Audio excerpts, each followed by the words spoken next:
BJP के OBC के दांव के सामने कांग्रेस चलेगी दलित का पैतरा। हरियाणा जीती तो कांग्रेस जाट नहीं दलित नेता को बनाएगी मुख्यमंत्री। हरियाणा विधानसभा चुनाव में कांग्रेस हाईकमान करने जा रहा है बड़ा खेल। हुड्डा गुट को नहीं बल्कि किसी और की लगेगी सीएम दावेदारी की लॉटरी। हरियाणा को पहली बार मिल सकता है दलित सीएम। हरियाणा ही नहीं देश के दलितों को भी साधने का बना रही है कांग्रेस प्लान। हरियाणा में 28% जाट और 20% है दलित वोटर। नमस्कार दोस्तों, मेरा नाम है राज के वर्मा और आप देख रहे हैं रिपोर्टर जी। आपने रिपोर्टर जी चैनल को सब्सक्राइब नहीं किया है तो दोस्तों चैनल को सबसे पहले जरूर सब्सक्राइब कर लीजिए। चलिए एक बार फिर से बात करते हैं हरियाणा की राजनीति की। हरियाणा की राजनीति का पारा एकदम से गर्म भी है और हाई भी है।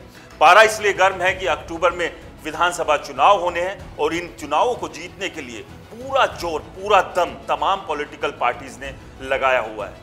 जीत किसे मिलेगी और किसके हिस्से हार आएगी ये तो हरियाणा की जनता तय करेगी। लेकिन इस सब के बीच कहीं गुटबाजी चल रही है तो कहीं एक दूसरे के ऊपर पॉलिटिक्स प्रेशर बनाने की कोशिश, तो वहीं कहीं आरोप लग रहे हैं, तो कहीं खाता खोलने से लेकर अपने अस्तित्व को बचाने की लड़ाई भी पॉलिटिकल पार्टीज लड़ रही है। इस सब के बीच बात करते हैं कांग्रेस की। कांग्रेस के भीतर भी जबरदस्त गुटबाजी चल रही है। एक तरफ कुमारी शैलजा का गुट है तो दूसरी तरफ भूपेंद्र सिंह हुड्डा।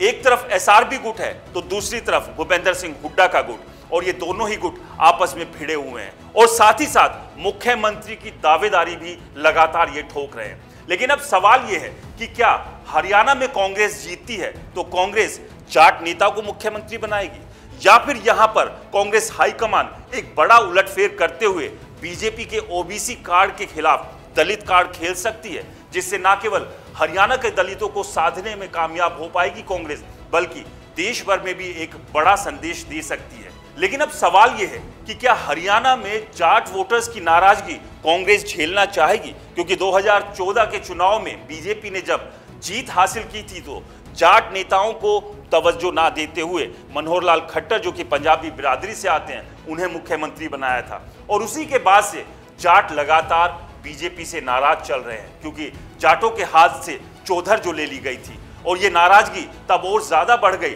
जब 2016 में जाट आंदोलन हुआ था और तब जाटों के ऊपर खुले में गोलियां चलवा दी गई थी। खैर, इस सबसे अलग बात करते हैं कांग्रेस की। क्या कांग्रेस इस रणनीति पर काम कर सकती है? क्या वो जाटों को नाराज कर किसी दलित नेता को मुख्यमंत्री बना सकती है अगर वो विधानसभा चुनाव जीतती है तो? हरियाणा में जाटों की बात करें तो 28% वोट है, तो वहीं दलितों के 20%। लोकसभा चुनाव में जाट और दलितों ने बढ़ चढ़कर कांग्रेस को वोट दी थी, और यहां ये साफ साफ दिख रहा है कि न केवल जाट बल्कि दलित भी बीजेपी से छिटके हुए हैं। तो वो जो नाराजगी है दोनों तरफ की वो साफ नजर आ रही है, और इन दोनों को अगर जोड़ दिया जाए तो ये प्रतिशत बनता है 48, यानी कि ये दोनों बिरादरी साथ आ जाती है और किसी एक पार्टी को जिताने पर आए तो वो जीतेगी नहीं, बेहतरीन नंबरों के साथ जीतेगी। और ऐसे में कांग्रेस इस गणित की तरफ भी ध्यान दे सकती है कि इस बार भूपेंद्र सिंह हुड्डा यानी कि जाट नेता को मुख्यमंत्री ना बनाकर आपस में एक टेबल पर बैठकर कोई ऐसी सेटिंग की जाए कि एक दलित को मौका दे दिया जाए। क्योंकि अगर ऐसा होता है, बीजेपी से तो जाट वोटर्स पहले से ही नाराज है, यानी कि वो किसी भी हाल में बीजेपी के साथ तो जाने वाले हैं नहीं, यानी कि ये वोट बैंक कांग्रेस के साथ है।